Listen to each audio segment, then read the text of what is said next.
10 বছর ধরে অসুস্থতা আর বয়সের ভারে এভাবেই শয্যাশায়ী কুড়িগ্রামের ফুলবাড়ী উপজেলার বড়ভিটা ইউনিয়নের নদাবশ এলাকার ঝিমিনা বেওয়া। তিনি মৃত একাবরালের বিধবা কন্যা। শুয়ে থেকে মাঝে মাঝে অসহ্য লাগলে তার একমাত্র সঙ্গী লাঠি ও ছোট বোনের সহযোগিতায় বাইরে চলাচলের চেষ্টা করেন। জীবনের কঠিন বাস্তবতায় একেবারেই অসহায় হয়ে পড়েছেন এই নারী।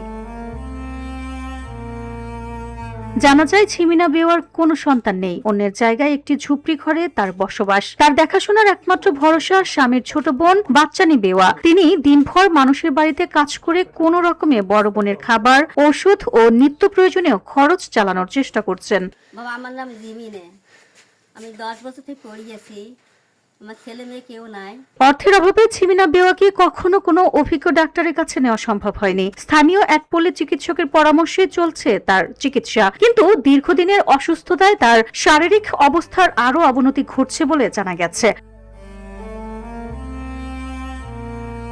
ঝিমিনা বেওয়া জানান, 10 বছর থেকে বিছানায় পড়ে আছে। আমার ছেলে মেয়ে কেউ নেই, ওষুধ খাওয়ার কোনো টাকাও নেই। সবার কাছে সাহায্য চাইছি।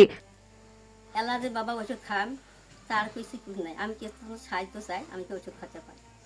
মানবিক সহায়তা পেলে হয়তো উন্নত চিকিৎসার মাধ্যমে কিছুটা সুস্থ হতে পারেন ঝিমিনা বেওয়া। তাই সরকার, সমাজের বিত্তবান ব্যক্তি, জনপ্রতিনিধি ও স্বেচ্ছাসেবী সংগঠনগুলোর প্রতি তার পাশে দাঁড়ানোর আহ্বান জানিয়েছেন এলাকাবাসী। মানবিক দৃষ্টিকোণ থেকে এগিয়ে এলে হয়তো আবারও একটু স্বস্তির আলো দেখতে পারবেন অসহায় এই নারী। VOD Bangla news desk.